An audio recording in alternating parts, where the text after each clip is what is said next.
Tonight's topic is going to be the Multi+ Resveratrol. You see, there's lists and features and benefits, but um, in itself, that doesn't tell the whole story. And the story I'm going to present in the next couple of minutes is not going to be a long discussion on each vitamin or each mineral. You can look that up anywhere.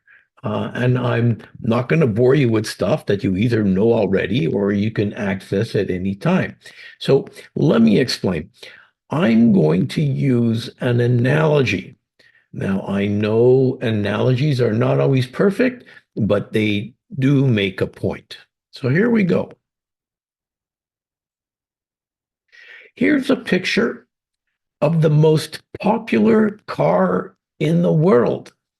In fact, this has been the most popular car of all time. Here's a picture of a car that sells far, far fewer units, but highly respected by auto enthusiasts. They both have four doors. They both have front wheel drive. They both have headlights, taillights, power windows, a radio, climate control, and more. They both have those. The first one is a Toyota Corolla. The second one is a C-Class Mercedes. Now, let me ask you a question. Are they the same? Well, of course not. Here we have a top-selling multivitamin on the right and Immunotec's multivitamin on the left. Are they the same? And how do you tell the difference? Because on the surface, they look the same. Okay, so now you actually have to look at the label. And I know for most people, this can be a bit intimidating. There can be rather dense documents stuck on the bottles. So here's a small lesson on how to read them. Here's a typical example. Let's just look at one of the vitamins, vitamin A. So there you see the ingredient. That part's easy. The problem is when you compare the ingredients on most multivitamins, they look mostly the same. Obviously, they're all going to contain vitamin A, B vitamins, vitamin C, vitamin D, and others. You're not going to be able to easily tell which one is better than the next by just looking at the ingredients. Okay, now we're getting closer to what's relevant. This is where the great variability between supplements exist. There can be a huge difference between different brands in the amounts per serving. And wait, there's another important number that we need to look at. Okay, so pay attention. We're looking at percentage daily value. This is a term that shifts around from year to year, from country to country. This daily value is sometimes called the RDA, which stands for recommended daily allowance, and sometimes the RDI, recommended daily intake. Now, what are these numbers and what do they represent? Well, how these numbers were determined was by asking the question, what is the minimal amount required to avoid a vitamin deficiency disease? For example, how much vitamin C is needed to avoid scurvy? Has anybody on this call ever seen a single case of scurvy? Or better still, has anyone seen a single case of pellagra? This is a niacin or vitamin B3 deficiency disease. You can tell by this photo that you really have to dig into some old books to find pictures when this was common. Personally, I'm a doctor. I've never seen a case. So hear me out. The RDA or the RDI represents the absolute lowest amount of a substance that will avoid illness. So that's the dose you need to avoid illness. It has nothing to do with promoting health. What we really need to look at, what really needs to be developed, are answers to the question, what is the dose that optimizes health? The ODI. Or better still, what is the dose that will increase your performance? The RDI. This research is actually already being done. This is what we should be concerned with. I have a problem with conventional medicine, the definition of health. Get this, conventional medicine defines health as the absence of disease. This, in my opinion, is not an appropriate definition of health. We need to integrate the aspect of well-being beyond just not being sick. And I'm sure most of you will agree. So here's something that maybe not everybody agrees with, but when it comes to dosing of supplements, this is a critical aspect of evaluating efficacy. So here's the punchline. We've developed this chart comparing Immunotec's Multi+ with a number of leading pharmacy brands, as well as some from network marketing companies.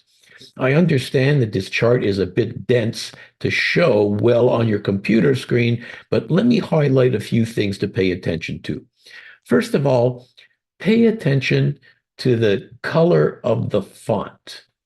Blue represents the highest amount compared to the other products of each individual ingredient. Green represents the second highest amount. So even if your eyesight is not good enough to read the actual numbers, it's so clear that Immunotec's multivitamin is stacked with mostly first place numbers, and most of the rest are in second place. So when it comes to dose, Immunotec is the easy winner. Now, the keeners are going to point out, well, why does more necessarily mean better?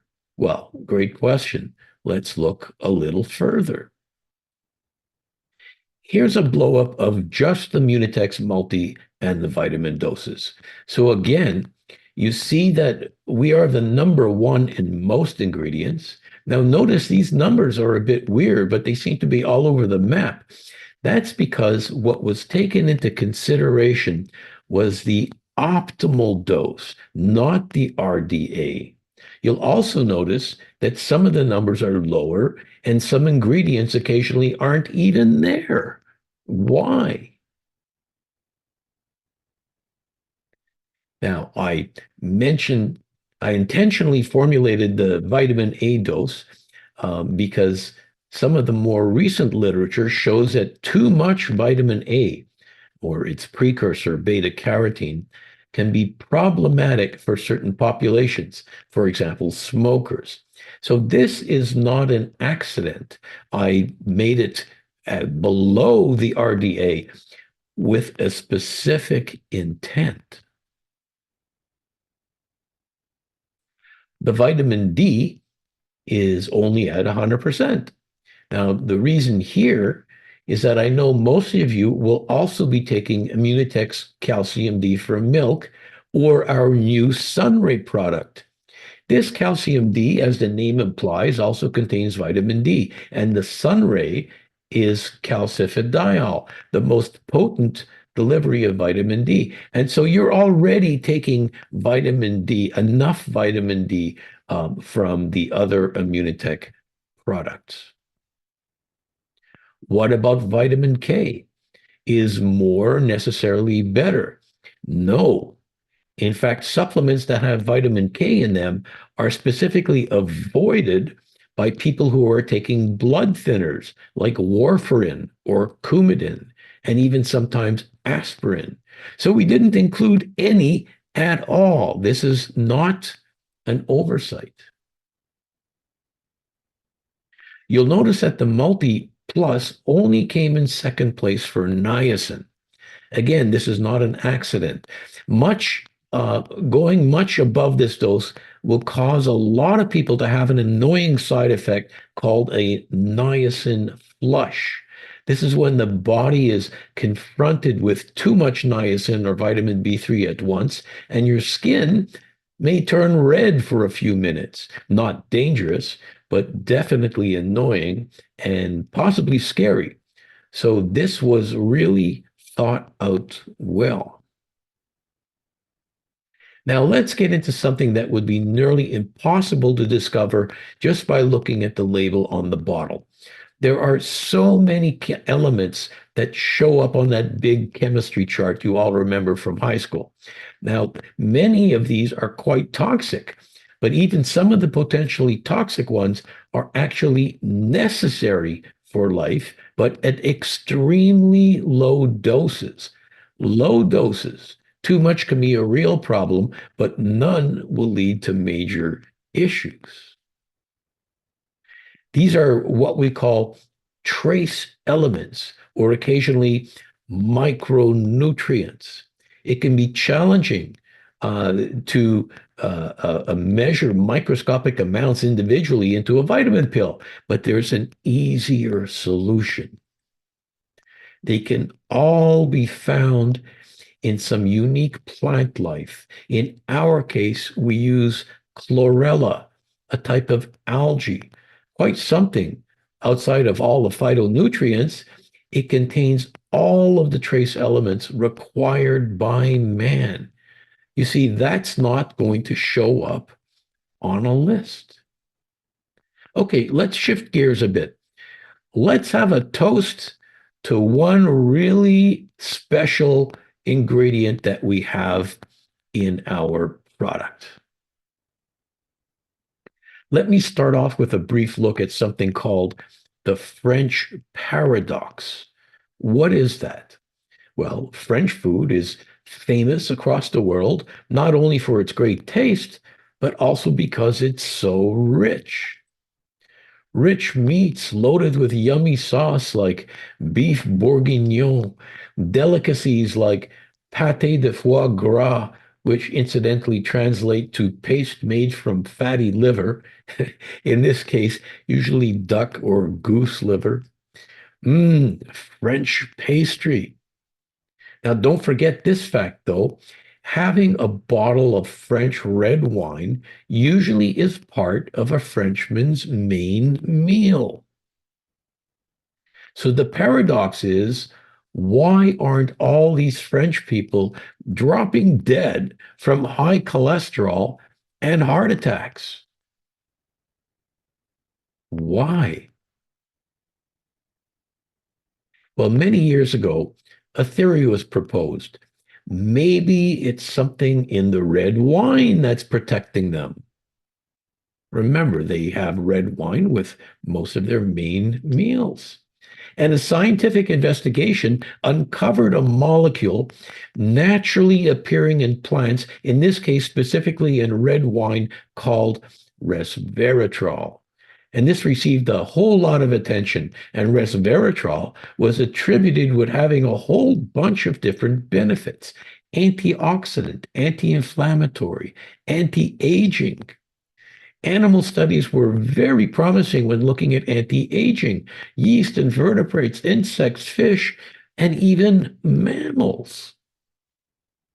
Of course, this has never been proven in human beings. And just imagine how hard it would be to get a 90 years of funding.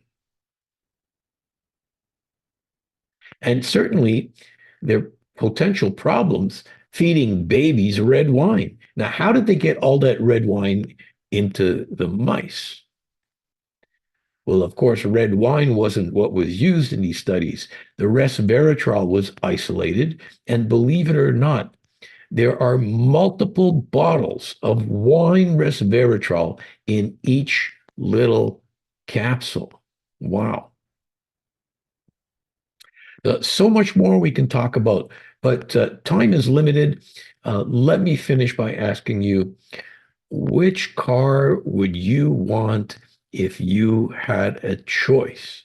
They look pretty much the same from the outside. When you really examine them, clearly you are going to pick the better quality one. In the case of multivitamins, this is an easy choice.